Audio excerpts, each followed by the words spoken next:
그러니까 요즘에 왜 결혼과 출산을 좀 하지 않냐 이런 얘기를 물어보면은 집값이 비싸다 이렇게 대답하는 MZ는 없습니다. 뭐라고 대답하냐면은 좀 사고관이 바뀌었다, 가치관이 바뀌었다, 요즘에는 혼인이나 출산하는 게 나한테 유리하지 않은 것 같다. 경제학적으로 뭔가 풀려는 사람 쪽에서 해결할 수 있는 그런 수준이 아니라 도시공학적인 레벨에서 풀어야 되는 그런 이슈라고 생각하시면 좋을 것 같습니다. 지난 영상에 많은 관심을 가져주셔서 굉장히 감사드립니다. 댓글이 800개 정도가 됐는데 그거를 다 읽어보면서 저도 여러 가지 생각을 했고요. 그리고 댓글 중에서 영상에서 말했던 것들 중에서 부동산 가격이 높아서 좀 결혼을 미루고 출산 안 한다 이런 얘기를 하니까 그게 아닌데 뭐 부동산 가격이랑 출산이랑 막 이런 걸 연결하냐 하면서 댓글을 조금 다셨어요.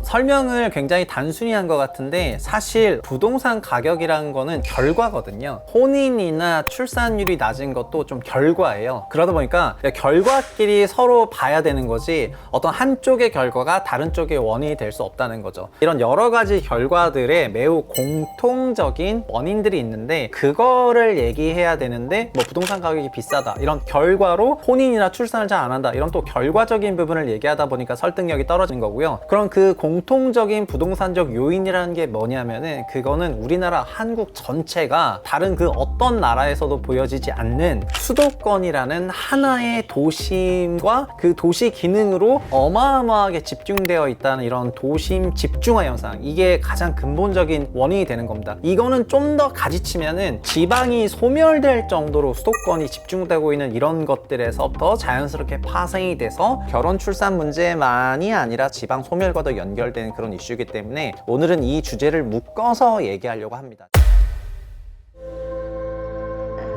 결혼과 출산을 해야 되는 2030 세대들이 지방에서 출생을 했는데도 불구하고 일자리를 찾아서 수도권으로 오면서부터 이 문제가 시작이 되거든요. 저도 마찬가지인데, 저도 제주도가 고향인데 수도권으로 일을 하러 왔잖아요. 그럼 왜 그러냐면은 먹이인 일자리가 서울 수도권에 집중되어 있기 때문에 수도권으로 오는 게 너무 자연스럽다 이렇게 생각할 수가 있습니다.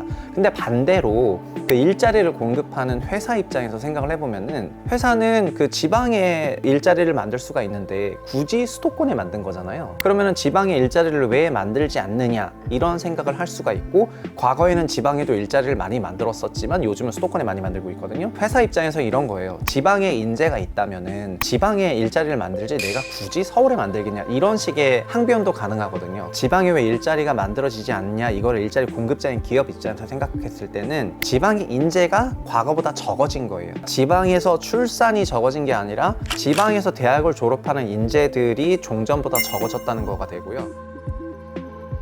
이거는 지방 대학교의 경쟁력이 서울 수도권 대학보다 낮아지면서부터 발생했던 문제였습니다. 이제 외국에서도 이런 일들이 많이 발생할 수가 있잖아요. 뭐 미국이나 일본은 도시화를 안 합니까? 미국 같은 경우에는 미국에서 가장 명문대라고 알려져 있는 그런 대학교들 중에서 정말 상당한 대학교가 전부 주립대예요. 주에서 태어난 2030 세대들이 자기 주를 떠나지 말도록 그 주립대를 어마어마한 명문대로 만들고, 그 명문대에서 엄청난 인센티브를 주면서 인재를 묶어놓고, 인재를 묶어놨으니까 기업은 그 인재를 잡기 위해서 그 주의 일자리를 만들게 되겠죠. 근데 우리나라는 그런 노력을 지난 30년 넘게 못하고 오히려 경쟁력을 소실하는 과정에서 인재는 이제 떠나는 일이 발생을 한 거여가지고, 그래서 기본적으로는 지방에서 태어나도 전부 수도권으로 간다, 이게 1번 과정이 되는 거고요. 여기서 어떤 부동산적인 문제가 있냐면은, 우리나라는 서울에 일자리가 집중돼 있는데 그게 어느 정도냐면은 우리가 좋아하는 사무직 일자리라는 게 있지 않습니까?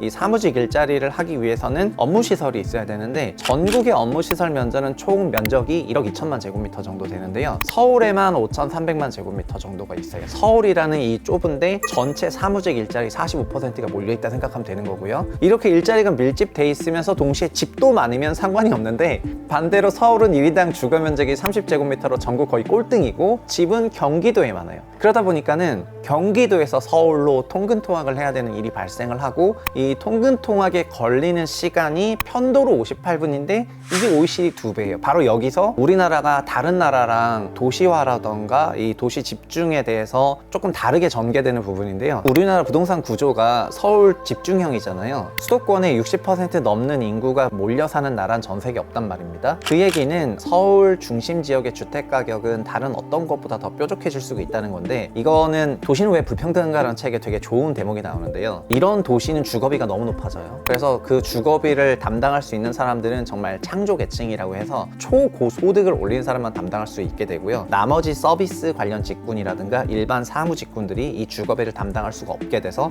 그 도시에서 퇴출이 돼요. 그리고 퇴출되는데 일자리는 계속 가운데 있을 거죠. 다른 나라 같은 경우에는 도심 집중화와 도시화가 된다 하더라도 통근통학에 걸리는 시간이 30분 정도밖에 되지 않아요. 그러니까 쉽게 통근통학을 할 수 있습니다. 우리는 거의 2배 걸리고 준비하는 시간까지 따지면 한 7, 80분 이상 걸리는 건데 이런 것 때문에 통근통학하는 과정에서 여유가 안 생기죠. 근데 이렇게 하루가 굉장히 타이트한 생활을 하게 되면은 사람은 자연스럽게 그 환경에 영향을 받는데요.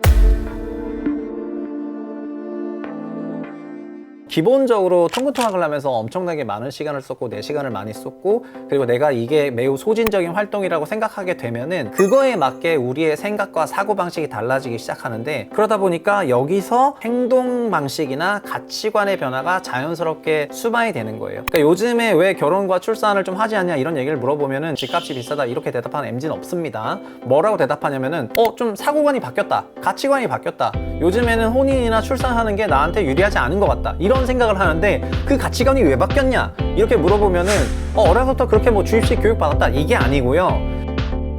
제가 강남에 있는 회사를 다니면서 은평구에 사는 여자친구를 만났던 적이 있었는데 강남과 은평구를 가려면은 이제 거의 한 80분 걸린단 말입니다. 그러면은 제가 저녁에 만나러 가려면은 저도 끝나고 다 만나러 가니까 8시에 만나야 되고 잠깐 밥이랑 먹고 끝 벌써 10시고 그럼 차를 타고 또 이렇게 와야 돼서 어느 한쪽이 엄청 희생해야 되는 일이 발생을 하고요. 연애는 그렇다 치고 만약에 결혼과 출산까지 가게 되면 여기서부터는 어떤 일이 발생하냐면은 이것도 저희 집에서 지지난주에 있었던 일인데요. 저희 둘째가 고열로 병원에 입원을 했고 와이프 보호자로 같이 그럼 첫째는 학교를 가는데 첫째도 갑자기 40도가 넘는 고열로 병원을 가야 되니까 저는 주간 스케줄 20몇 개가 꽉 차 있는데 그거를 전부 취소해야 되는 일이 발생을 했고 그러니까 첫째를 케어하기 위해서 이런 사단이 발생을 했는데요. 아이를 키우다 보면은 이렇게 손이 정말 많이 가고 특히 24개월 이하 아이는 손이 어마어마하게 많이 가는데 그러다 보니까 여기서 뭐가 필요하냐 보육 서비스가 필요한데요. 한국에선 실질적으로 그런 게 많지 않다 보니까 조부모를 통해 가지고 할아버지 할머니를 통해서 보육 서비스를 케어하는데 여기서 무슨 문제가 있냐? 저희는 수도권에 일을 하러 온 지방이 고향이라는 거잖아요.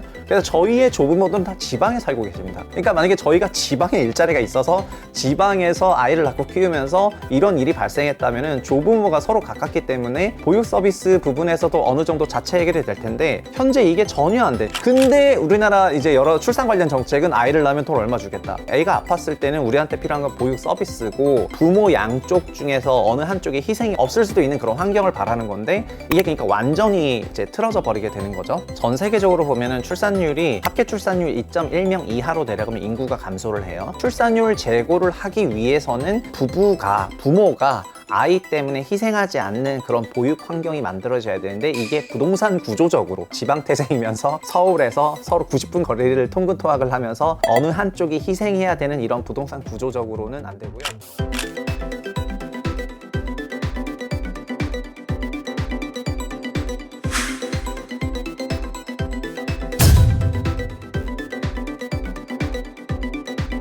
다시 한번 말씀드리지만 부동산 가격이라는 거는 결혼을 좀 하지 않는다, 뭐 출산을 하지 않는다 이런 거의 원인이 아닙니다. 부동산 가격 역시 수도권 서울 도심 집중화의 결과일 뿐입니다. 이 건축물들이 굉장히 많이 모여있는 서울 수도권이라는 공간이 우리 인간에게 알게 모르게 지배적인 그런 생각을 만들게 하면서 우리가 가치관 변화가 나타나고 있는 거기 때문에 이거는 경제학적으로 뭔가 부동산을 풀려는 사람 쪽에서 해결할 수 있는 그런 수준이 아니라 도시공학적인 레벨에서 풀어야 되는 그런 이슈라고 생각하시면 좋을 것 같습니다. 애를 많이 낳으면 뭐 집을 주고 뭐 청약에서 엄청나게 혜택을 주고 가점을 주고 이렇게 하면은 애를 많이 낳겠지 이런 생각들을 많이 하시는데 그거는 오히려 매우 미봉책에 불과하고 근본적인 해결을 하려면은 진짜 원론부터 뒤집어야 되는 그런 환경이 되는 거거든요. 정말 그걸 꼭 기억하셨으면 좋겠습니다. 오늘의 결론.